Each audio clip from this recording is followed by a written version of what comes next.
नमस्कार मित्रांनो, माझे नाव रवीना आहे आणि माझे वय 16 वर्ष आहे.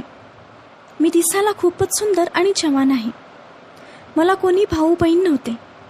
मी माझ्या आईवडिलांची एकुलती एक मुलगी होती. माझे बाबा भारताच्या बाहेर जर्मनीमध्ये एका कंपनीत काम करत होते. त्यासाठी ते 2-2 वर्ष घरी येतच नव्हते, तिथेच राहत होते. माझी मम्मी अंजली ही एका कपड्याच्या फॅक्टरीत जॉब करत होती. जॉब करत असल्यामुळे ती खूप मोकळ्या विचारांची होती. पण मी असा कधीच विचार केला नव्हता की माझी आई असेही काही करेल. जेव्हा माझे बाबा परदेशातून घरी येत असायचे तेव्हा खूप दिवस ते इथेच राहत होते. जेव्हा ती घरी येत होते तेव्हा माझी आई खूपच खुश राहत होती आणि तिचा मूड पण खूप चांगला असायचा. पण जेव्हा माझे बाबा पुन्हा परदेशात जात होते तेव्हा आई पुन्हा उदास होत होती. तिचं कोणत्याही कामात लक्ष लागत नव्हते. आम्ही जिथे राहत होतो ते घर भाड्याचे होते. शहरापासून थोडंसं 1-2 किलोमीटर दूर होते. आमच्या घराच्या आजूबाजूला एवढी काही माणसांची वर्दळ नसायची. हे घर माझ्या बाबांचे एक मित्र अविनाश काकांचे होते. अविनाश काका हे माझ्या बाबांचे खूप खास मित्र होते. यामुळेच ते आमच्याकडून खूप कमी भाडं घेत होते. जेव्हाही माझे बाबा परदेशातून घरी यायचे तेव्हा नेहमी अविनाश काकांसोबतच राहत होते. अविनाश काकांचे घर आमच्या घरापासून थोड्याच अंतरावर होते. त्यामुळे ते सारखं आमच्या घरी येत जात होते. अविनाश काका घरी आले की माझी आई खूप खुश होत होती. ते आली की माझ्या आईचा एकटेपणा दूर होत होता. माझ्या आईचं आणि अविनाश काकांचं खूप जमत होते. कधी कधी आम्ही दोघी अविनाश काकांसोबत बाहेर फिरायला आणि पिक्चर बघायलाही जात होतो. हळूहळू ते आमच्यामध्ये खूप मिळून मिसळून राहू लागले. असं वाटत होते की ते आमच्या घरातीलच एक सदस्य आहेत. पण मला माहीत नव्हतं की माझ्या बाबांच्या अनुपस्थित ते माझ्या आईसोबत असे काही करतील. एक दिवस मी जेव्हा शाळेतून घरी आले तेव्हा मी बघितलं की अमित आणि आई जॉबवरून घरी येऊन संध्याकाळचं जेवण बनवत आहे. मी माझी बॅग रूममध्ये ठेवली आणि फ्रेश झाले. ड्रेस बदलला तोपर्यंतच माझ्या आईने किचनमधून नाश्ता करण्यासाठी आवाज दिला. तिने नाश्ता टेबलवर लावला. आम्ही तिघीजण मिळून बोलत नाश्ता केला. त्यानंतर मी कपडे बदलण्यासाठी माझ्या रूममध्ये गेले. माझी आई आणि अविनाश अंकल आराम करू लागले. त्यानंतर मी माझ्या रूममध्ये बसून अभ्यास करू लागले आणि माझी आई अंकलसोबत तिच्या रूममध्ये बसली होती. कधी कधी मला समजतच नव्हते की ते दोघं रूममध्ये एवढं काय बोलत असतील. थोड्या वेळातच रात्र झाली. अविनाश अंकल त्या रात्री आमच्याच घरी राहणार होते. रात्रीचं जेवण झालं आणि 10:30 वाजता मी झोपायला माझ्या रूममध्ये निघून आले. त्या रात्री का काय माहीत मला झोपच येत नव्हती. जवळजवळ 1 तास तर मी असंच या गोष्टीवरून त्या गोष्टीवर विचार करत पडले होते. त्यानंतर मला हळूहळू झोप येऊ लागली. तेव्हाच मला माझ्या आईच्या रूममधून बांगड्यांचा आवाज येऊ लागला. त्या आवाजाने माझी झोप उडाली. मी लक्ष देऊन ऐकलं तर आईच्या रूममधून सुस्करण्याचा एक विचित्र आवाजही येत होता. थोड्या वेळाने तो आवाज बंद झाला. माझ्या मनात त्या आवाजाचे रहस्य जाणून घेण्याची उत्सुकता होऊ लागली.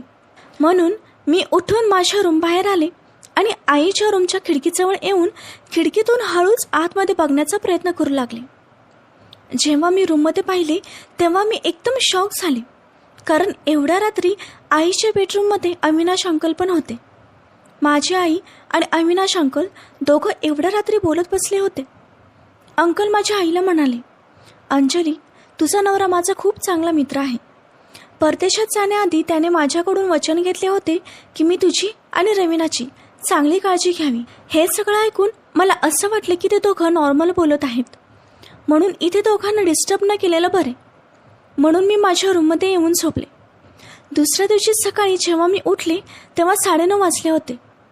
मी उठून पटपटावरून रूमच्या बाहेर आले. तेव्हा मी पाहिले की अविनाश अंकल आईच्या रूममध्ये झोपले होते. मी आतमध्ये जाऊन अंकलला विचारले, अंकल, आई कुठे आहे? अंकल म्हणाले, ती तर जॉबला निघून गेली. मी ठीक आहे असं म्हणून त्यांच्यासाठी चहा नाश्ता बनवला. मी चहा नाश्ता घेऊन रूममध्ये आले. अंकलने त्यांच्याजवळ बसण्यास मला इशारा केला. मी बेडवर त्यांच्या बाजूला बसले. अंकल म्हणाले, रात्री तू झोपली होतीस की जागी होतेस?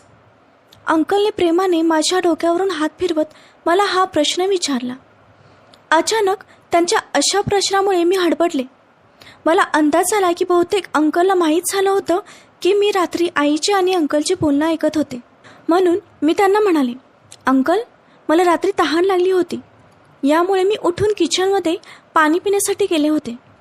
एवढे बोलून मी तिथून जाऊ लागले.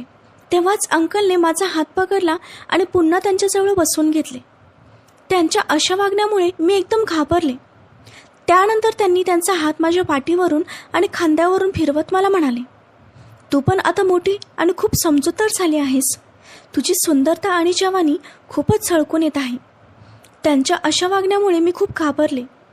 मला त्यांचा स्पर्श खूप विचित्र वाटत होता. ते माझ्यासोबत विचित्र वागत होते.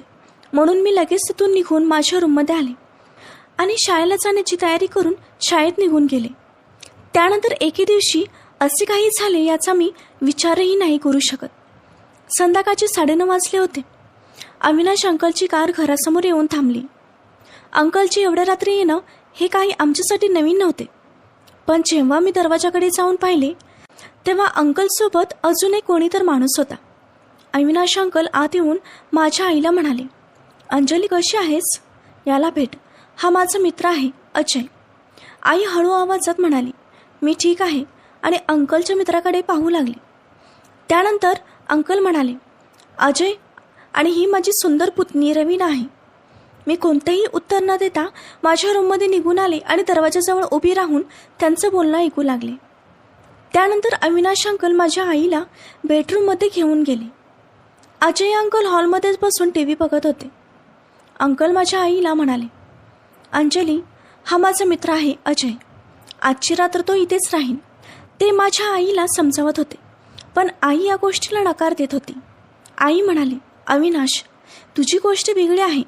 तू माझ्या नवऱ्याचा मित्र आहेस, पण अजून एखाद्या परपुरुषाला असं घरात नाही थांबवू शकत. पण अंकल समजून घेण्यास तयारच नव्हते.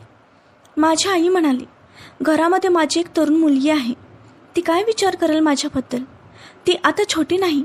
तेव्हाच अविनाश अंकल म्हणाले, मला चांगलंच माहीत आहे. मला माहीत आहे की ती मोठी झाली आहे. तिची तू काही काळजी करू नकोस. मी तिला सांभाळेन. पण फक्त एका रात्रीचा तर प्रश्न आहे. जेव्हा ते माझ्या आईला असे म्हणत होते तेव्हा मला समजतच नव्हतं की नक्की त्यांना काय म्हणायचं आहे. त्यानंतर हळूहळू माझी आई तयार झाली. जेव्हा रात्र झाली तेव्हा अंकल आणि त्यांचे मित्र दुसऱ्या रूममध्ये निघून गेले. त्यानंतर थोड्या वेळाने माझी आई माझ्या रूममध्ये आली. मला झोपवले. रूममधली लाईट बंद करून तिच्या रूममध्ये निघून गेली. पण मला झोप आली नव्हती. मी मुद्दाम झोपलेले नाटक केले होते. मी उठून हळूच खिडकीतून बाहेर बघत होते. तेव्हाच मला जाणवले की अविनाश अंकल माझ्या आईच्या रूममध्ये आले आहेत. मला आईच्या रूममधून विचित्र आवाज येत होते. माझ्या आईचा खूप जोरात सुस्करण्याचा आणि ओरडण्याचा आवाज येत होता. मला तो आवाज थोडासा विचित्र वाटला, म्हणून मी माझ्या रूममधून बाहेर गेले आणि आईच्या बेडरूमच्या खिडकीत उभा राहून ऐकण्याचा प्रयत्न करू लागले. तेव्हाच अचानक माझ्या हातून खिडकीजवळ ठेवलेली फुलाची कुंडी खाली पडली. त्या आवाजामुळे माझ्या आईचा तो विचित्र आवाज बंद झाला. मी लगेच माझ्या रूममध्ये पळून निघून आले. पण तेव्हाही मला काही समजले नाही की आईसोबत त्या बेडरूममध्ये नक्की काय होत आहे. दुसऱ्या दिवशी मला आईचे वागणं थोडंसं बदलले आहे असं जाणवले. ती खूप शांत होती. माझ्या नजरेला नजर मिळवू शकत नव्हती. मला राहवले नाही, म्हणून मी माझ्या आईला विचारले, आई, आज तू खूप उदास आहेस, काय झालं? पहिला तर आई मला काही म्हणाली नाही, पण थोड्याच वेळात आईने मला तिच्या बेडरूममध्ये बोलवले. मी तिला विचारले, काय झालं आई, तू मला इथे का बोलवलं आहेस? तेव्हा ती म्हणाली, काल रात्री एवढं बोलताच मी आईकडे पाहिले. माझा चेहरा एकदम लाल झाला होता. आईला जाणवले की काल रात्री मी तिचा नको तो आवाज ऐकला आहे. हे पाहून आई मला म्हणाली, हे बघ रवीना, तुला तर माहीतच आहे की तुझे बाबा 2-2 वर्ष विदेशातच राहत असतात. त्यांना आता विदेशात राहून 3 वर्ष होऊन गेले आहेत. तुझ्या बाबांना तिथे एका कंपनीच्या घोटाळ्यात पोलिसांनी अटक केली आहे. पण तुझे बाबा तर निर्दोष आहेत. त्यांना कोणीतरी फसवलं आहे. मला समजत नव्हतं की मी काय करू.